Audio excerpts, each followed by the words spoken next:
saya ketemu dengan Dedengkot Bea Cukai. Dia khusus datang ke rumah saya untuk menceritakan tentang bagaimana manipulasi di dalamnya. Apa poinnya? Kalau ekspor under invoice.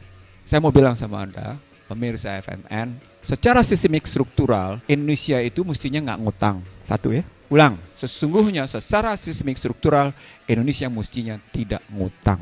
Kalau Anda sungguh-sungguh punya nyali, hadapi perusahaan-perusahaan asing yang melakukan kejahatan perpajakan di Indonesia. Kalau nggak tahu, datang ke rumah saya. Saya bilang sama Anda, datang ke rumah saya bisa kasih tahu.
Saya ingin menjawab saya dulu yang kaitannya dengan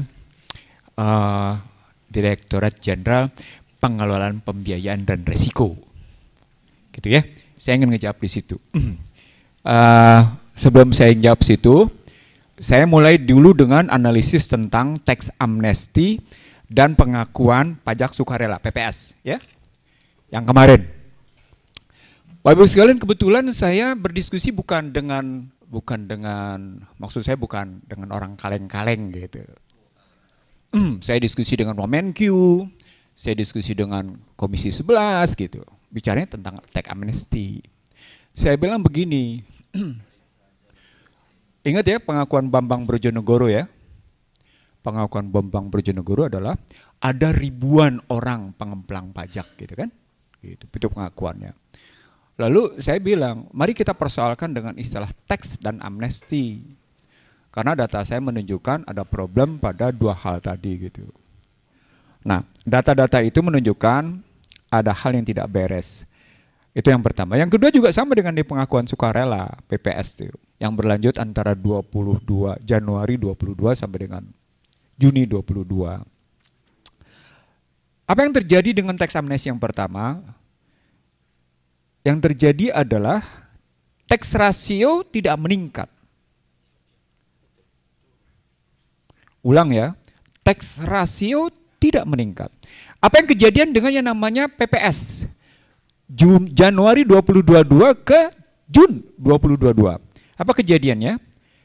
Ke posisi yang kemarin, tax rasionya membaik sedikit, tetapi sesungguhnya kelihatannya dari soal pengakuan sukarela. Padahal catatan pentingnya adalah dari segi volume harta terungkap cuma 594 triliun.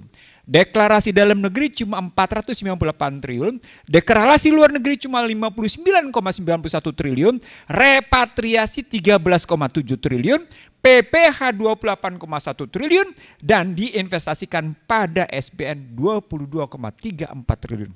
Maka pertanyaan besarnya, gimana konstruksinya kok bisa tax ratio meningkat? Ini menarik di sini. Di sini menarik. Dalam pandangan saya, betapa banyak yang perlu dikonfirmasi dalam kasus ini. Menyangkut soal bagaimana permainan di para pihak tadi. banyak rahasia umum yang muncul sesungguhnya siapa yang menjadi para pelindung orang-orang ini yang punya kekayaan yang tadi disebut oleh saya tidak menyebutnya sekitar 4.000 triliun. Kalau angka saya lebih sebenarnya.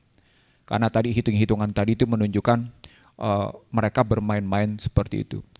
Luar biasa angkanya. Itu yang pertama. Saya jawab saya tidak ya. Yang kedua sekarang saya membandingkan ini pertanyaan penting dari Gede Sriana dan Hersu. Saya jawab sekarang. Saya bikin studi banding ASEAN dalam perspektif tax burden, corporate tax, dan income tax. Ujungnya adalah soal bond, 10 years bond. Karena tadi saya tidur bilang gimana mungkin bisa begitu gitu. Hasil analisis saya menyatakan corporate tax di Indonesia adalah corporate tax yang relatif rendah dibanding 5 ASEAN. Karena cuma 22%. Dibanding Singapura memang lebih rendah, tapi Singapura jangan salah, punya masalah di situ. Singapura tax burden-nya 13,2, Indonesia cuma 9,47. Ini menarik di sini. Sementara Singapura pada income tax-nya 22, Indonesia 30. Wah, itu kalau kita banding-bandingkan Singapura. Bisa apple to apple nggak akhirnya kalau pakai sistem perpajakan Indonesia dengan Singapura? Enggak. Kenapa nggak bisa apple to apple? Karena Singapura financial hub. Ulang, Singapura financial hub, Indonesia bukan. Indonesia please pada every investor. Singapura nggak milih-milih, walaupun kemudian Singapura menjadi tempat pencucian uang. Itu ceritanya. Nah, dari sana yang paling relevan untuk dibandingkan dalam kerangka tax, walaupun Indonesia tidak terlampau bagus kinerja taxnya dibanding Asian 5 itu artinya 5 ASEAN, maka studi bandingnya adalah pada bond 10 tahun. Sebagaimana permintaan tadi Hersu ke saya. Permintaan Gede Sriana ke saya juga kayak gitu. Saya jawab sekarang. Indonesia adalah negara yang menjual bondnya di atas Myanmar. Myanmar menjual bondnya 9,5%. Satu-satunya negara yang sangat tinggi. Negara kedua tertinggi adalah Indonesia, 7,036%. Negara ketiga menjual ketiga surat utangnya adalah Laos, 6,875%. Berikutnya adalah yang jual 4% adalah Malaysia dan Kambodia. Apa poinnya? Poinnya harus kita bandingin sama SIBOR. Singapura Interest Bank of Rate dan LIBOR, London Interest Bank of Rate. Gitu ya. Kalau kita banding dengan LIBOR, maka sesungguhnya 7,036% ini ketinggian 1 sampai dengan 1,5%. Terjawab pertanyaan saya tidur. Kejawab. Sekarang kita bandingin dengan SIBOR. Ini pun ketinggiannya sampai dengan posisi sekitar 2%-an. Sekarang pertanyaan, kenapa ketinggian? Tadi saya tidur bilang country risk. No, ini bukan soal country risk. Ini bukan soal political risk. Ketemu debatnya ada di mana? Debatnya adalah pada sistem Indonesia, gitu ya, loan professional fee, jadi professional fee pada loan agreement, jadi ada fee profesional untuk pinjaman utang luar negeri, itu dianggap sebagai sebagai gratifikasi. Kalau di luar negeri, sistem Bank Dunia, bukan gratifikasi. Diterima. Untuk mengamankan kayak gitu, ya jual lebih tinggi, simpan di mana? Wallahu bisawab. Kita tidak tahu simpannya di mana, kayak apa seperti itu. Lalu kalau dalam konstruksi kayak gitu, apa yang bisa kita buat? Nah, di sini kita buat sebagai jawabannya lebih lanjut begini caranya. Berapa sih sebenarnya situasi Indonesia yang tadi kelihatannya bisa kita terima dari segi perpajakan? Seperti saya bilang tadi, mestinya kalau kita ngambil dalam perspektif pakai catatan IMF, catatan Bank Dunia, catatan OECD, di mana perpajakan yang logis adalah untuk Indonesia bergerak antara 12 sampai dengan 12,5%, ulang, 12 sampai dengan 12,5%, maka sesungguhnya teks yang harusnya Indonesia bisa terima adalah 2.000, ini mestinya diambil di sini, 2.100 triliun. Itu dianggap logis. Ini untuk tahun berapa? Tahun 2023 ini? 2022. 2022. Jadi mestinya, tapi yang Anda bisa lihat sekarang APBN di 2023 tetap lebih rendah. Ketemu. Kenapa lebih rendah? Muncul kebiasaan orang-orang di lapangan banteng, orang-orang di Dirjen Pajak. Kalau kami sampai bilang 2100, nanti kami nggak punya prestasi karena pada akhirnya kami bisa mencapai 2100. Biasanya memang kami turunin 10% atau 5% untuk menunjukkan kami punya prestasi, gitu. Dan dapat bonus, gitu jadinya. Itu logika mereka, biasa-biasa aja tuh mereka ngomong kayak gitu. Komisi 11, saya pernah di situ, Laude Kamolin pernah di situ, itu tahu karakter-karakter kayak gitu loh. Itu memang begitu, jadi kalau mestinya dapatnya 2100, mereka turunin 5%. Mereka turunin paling, ya kalau 10% kegedean deh, 5% turunin. Jadi paling tidak turunnya 100 triliun, ya sudah bikin aja 2000, ketemu angkanya. 100 sekian triliun di 2023. Itu, nah berarti ada kebocoran. Potensial bocor, real bocor gitu loh maksud saya. Jadi real teksnya itu bocor, potensialnya bocor. Ketemu kajian teman-teman konsultan. Apakah konsultan dalam negeri, apakah konsultan di luar negeri? Bagaimana kajian mereka? Sudahlah. Kalau sama yang namanya artinya Indonesia, Anda sesungguhnya tinggal melihat bagaimana relasi nominal dengan tarif pajak. Itu yang hendak saya sampaikan di situ. Nah sesungguhnya kalau kita mau ngambil kasus, terakhir nih buat Bapak Ibu sekalian. Saya ketemu dengan Dedengkot Bea Cukai. Ulang ya, saya ketemu dengan Dedengkot Bea Cukai. Dia khusus datang ke rumah saya untuk menceritakan tentang bagaimana manipulasi di dalamnya. Apa poinnya? Kalau ekspor under invoice. Kalau ekspor under invoice. Jadi diturunin value-nya. Kalau lo bikin, turunin dong, gue bayarnya kurang. Kali impor gimana? Sama. Under invoice juga, kamu kan baku. Nah, disitulah kemudian muncul soal lewat pintu merah, lewat pintu hijau, macam-macam. Ya kan? Jalur hijau, macam-macam di situ. Tapi pada hakikatnya praktek di lapangan biasa-biasa aja, muncul kayak gitu tuh biasa-biasa aja. Kebetulan, ini bukan sekali lagi nih yang orang-orang itu tidak tahu adalah saya kebetulan belum lama mengimpor satu barang lah gitu ya. Tetap saja aman nih under table-nya gede gitu. Tetap aja. Bukan, saya tidak melakukan, tapi kebetulan kan memang anak buah bilang, Bang ini nggak bisa lolos kalau nggak bayar begini.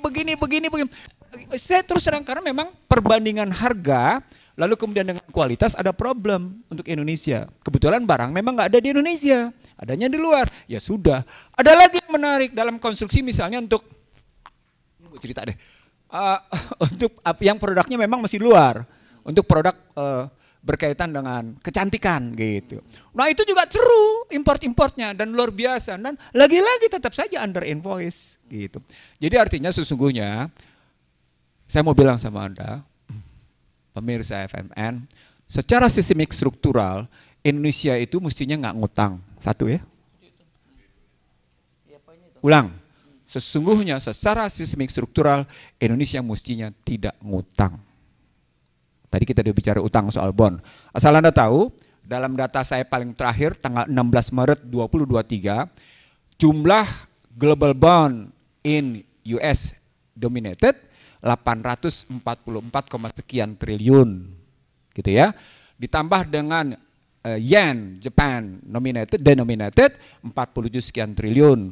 Artinya sekitar 900 triliun. Sekarang pertanyaan, itu bagian dari variable bond interest rate. Jadi tingkat suku bunganya variabel, bukan fixed rate, bukan zero coupon. Artinya tingkat suku bunganya variabel tuh ngikutin. Nah kalau ngikutin dengan standar 7, ya sudah. Nah, sudah selesai di situ pertarungannya gitu. Nah, padahal jumlah sekarang yang kita hadapi hampir mereka bangga kan, lebih banyak sekarang mereka terbitin SBN daripada mereka utang luar negeri karena mereka kayak gitu. Tapi poinnya sekali lagi sesungguhnya kita tidak perlu berutang. Sekali lagi saya mau bilang pemirsa FM ke Mas Hersu dan kawan-kawan. Kalau hello teman-teman lapangan Banteng Utara, kalau Anda punya nyali hadapi perusahaan asing yang melakukan kejahatan perpajakan di Indonesia. Kalau Anda punya nyali. Ulang ya, mudah-mudahan Anda dengar nih. Mudah-mudahan Anda tahu. Kalau Anda sungguh-sungguh punya nyali, hadapi perusahaan-perusahaan asing yang melakukan kejahatan perpajakan di Indonesia. Kalau nggak tahu, datang ke rumah saya. Saya bilang mana, datang ke rumah saya. Saya bisa kasih tahu. Ada di mana. Ya, oke. Nah, real. Real. Kita main data bukan main kata-kata. Gue nggak bikin analisa, datanya ada, kerjanya ada, tinggal lihat gitu. Maunya gimana? Apakah itu perusahaan yang berbasis energi, apakah itu perusahaan yang berbasis tambang, apakah itu perusahaan yang berbasis sawit, apakah itu perusahaan yang berbasis jasa gitu ya. Mari kita bongkar sama-sama. Jadi yang pertama tadi kita nggak perlu ngutang. Yang kedua, berani nggak bongkar ngadepin perusahaan asing? Asing yang keluar dan perusahaan-perusahaan yang besar di Indonesia. Pertanyaan begini, pertanyaannya. Bapak Ibu sekalian, FNN sekalian. Saya mencoba menelusuri 15 orang terkaya di Indonesia.